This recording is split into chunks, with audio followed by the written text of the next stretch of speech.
और मेरा बड़ा बेटा उमर उस पर फर्जी मुकदमा लगाकर इनाम रखा है। मेरी बीवी घरेलू औरत है, मगर मजबूरी में मुझे अपनी बीवी से कहना पड़ा कि मेरा पैगाम, मेरा खत आप ही पढ़कर मेरा संदेश दीजिए। बुजुर्गों, नौजवानों, मैं कोई सियासी बात करूं उससे पहले मैं पुरानी बात दोहराना चाहता हूं। मैं मुलायम सिंह जी के कहने पर ही अधिक कानपुर में मुसलमान बहुत है, लेकिन बटा हुआ है। तुम जाकर चुनाव लड़ोगे तो सब इकट्ठा हो जाएंगे और चुनाव जीत जाओगे। मैं इलाहाबाद से साथियों के साथ कानपुर आया और आपने बड़ी मोहब्बत और गर्मजोशी से बहुत प्यार दिया और हाथों हाथ लिया और बहुत बड़ी मीटिंग आपने करवाया था।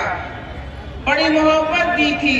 किसी अखबार के साथी ने पूछा था कि उस वक्त के मुख्यमंत्री अखिलेश आपका टिकट काट देंगे, तो मैंने मंच से कहा था अगर मेरा टिकट काट दिया गया तो मैं अपना टिकट खुद बना लूंगा। और अल्लाह का शुक्र है आज ओवैसी साहब की रहबरी में अपना टिकट बन गया। उस वक्त के मुख्यमंत्री अखिलेश को हमसे इतनी तकलीफ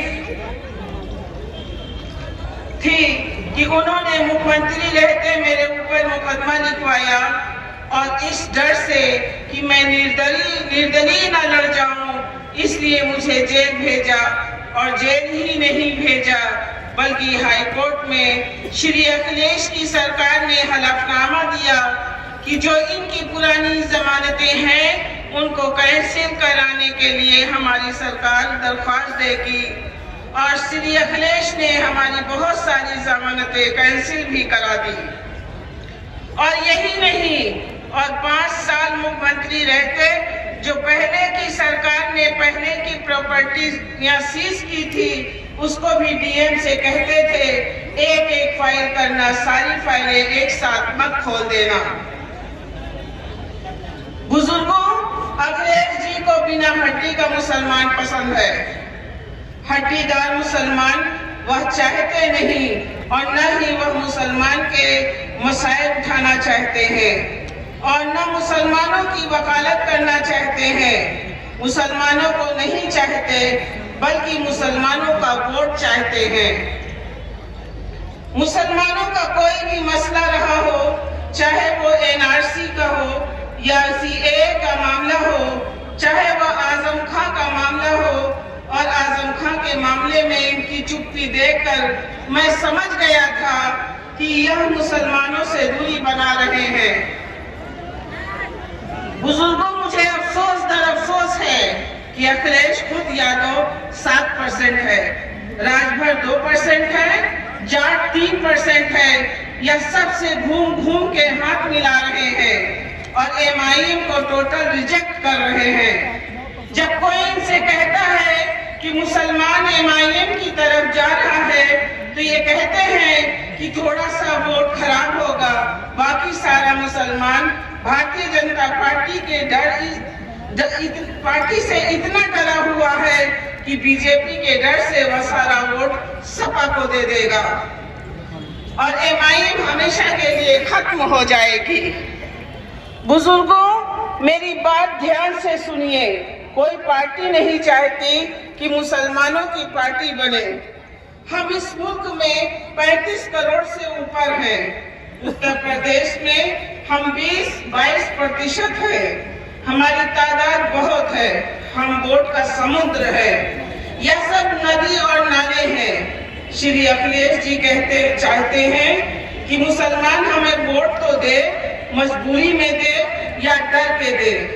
यह हमारी कोई जमीन नहीं चाहते, यह हमारा कोई झंडा नहीं चाहते, यह हमारी कोई पार्टी नहीं चाहते, यह हमारा कोई नेता नहीं चाहते। आप बताओ बुजुर्गों, नौजवानों, भाजपा के डर से दिए हुए वोट की कोई कीमत नहीं है। साथियों, यह लड़ाई बीजेपी को हराने की नहीं है, यह लड़ाई खुद को जिताने की है, अपनी पहचान बनाने की है, अपनी खुद की जमीन तलाशने की है, अपना हक और हिस्सा लेने की है। अपने बच्चों के मुस्तकबिल के लिए रास्ता हमवार करना है और यह सब होगा इत्तेहाद से। याद रखना भाइयों, बुजुर्गों, नौजवानों, इत्तेहाद में बड़ी बरकत होती है, इत्तेहाद में बड़ी ताकत है।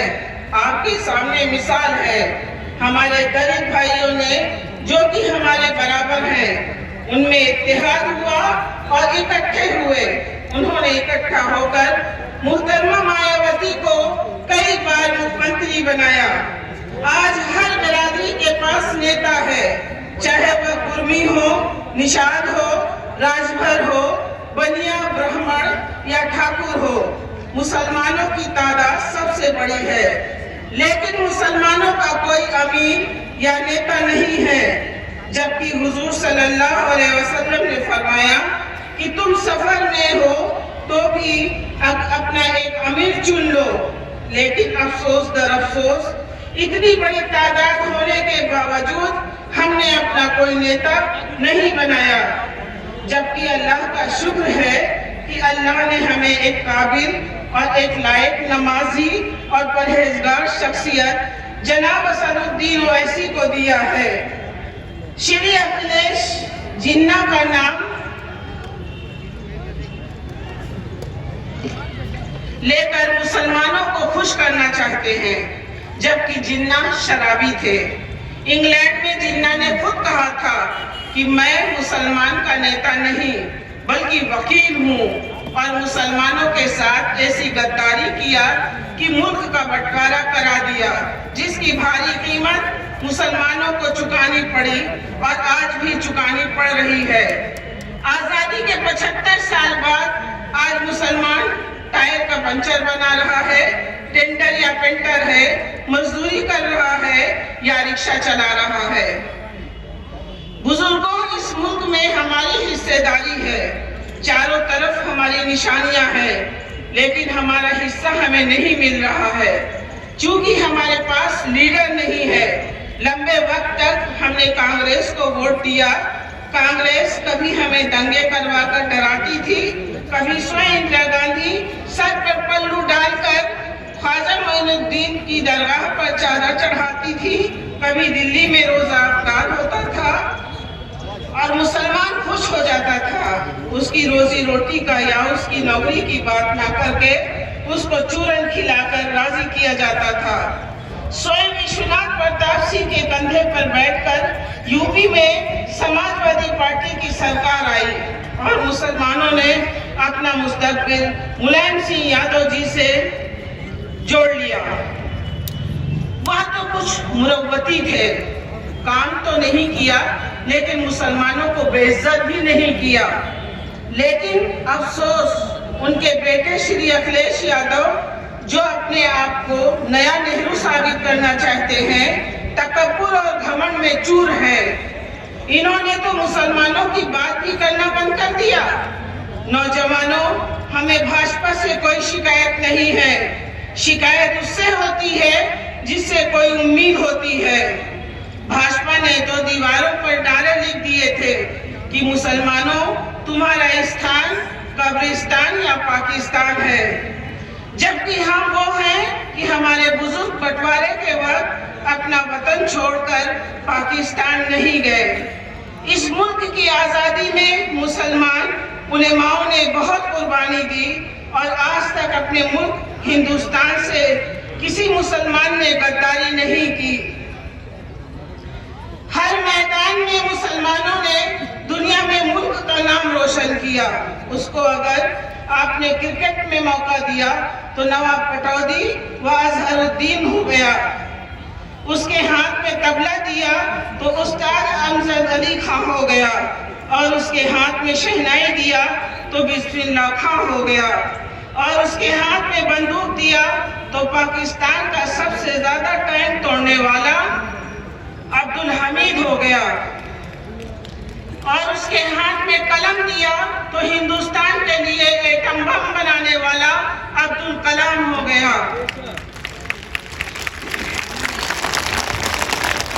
मुसलमानों के मजहब में कहा गया है कि अपने मुल्क के वफादार रहो, और बेशक हम अपने मुल्क के वफादार हैं।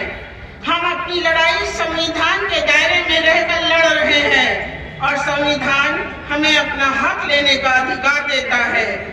बीजेपी दशानंद है, इसके 10 मुंह हैं। बीजेपी नफरत पैदा करती है, तोड़ती है और मंदिर मस्जिद के नाम पर सियासत करती है।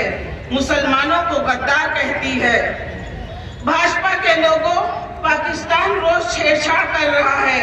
चीन सैकड़ों किलोमीटर अंदर घुस आया है और अपना शहर व कॉलोनी बना रहा है और आप मुल्क को धोखा दे रहे हैं। हम तो कहते हैं कि मुसलमान की तादाद के हिसाब से मुसलमानों को फौज में हिस्सा दो या मुस्लिम ब्रिगेड बनाकर हमें चीन के सामने भेज दो, फिर हम दिखाते हैं अपने मुल्क की वफादारी और बहादुरी में, लेकिन हिस्सा तो दो।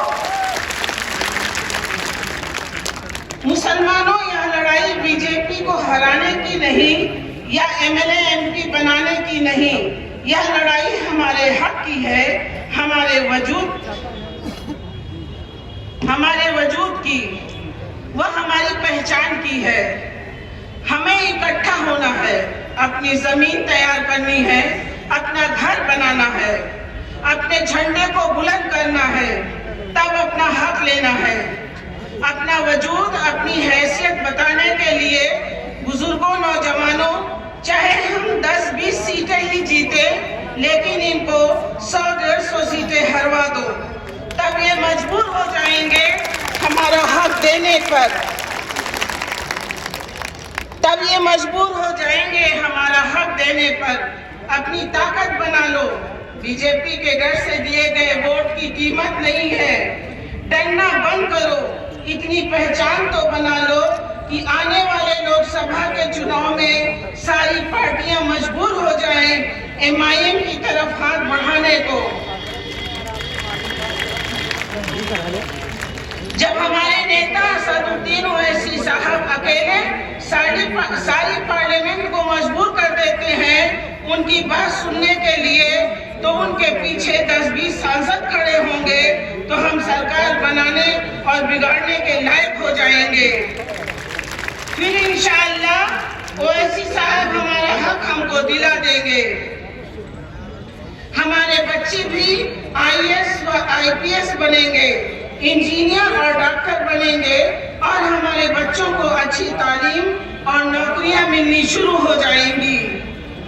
जब हम मुत्तहिद हो जाएंगे, इकट्ठे हो जाएंगे और अपने हिंदू भाइयों को भी टिकट दे देंगे और एमआईएम के झंडे से वोट भी दिलवाएंगे, हम अपने दलित भाइयों को और अति पिछड़े भाइयों को अपने साथ आगे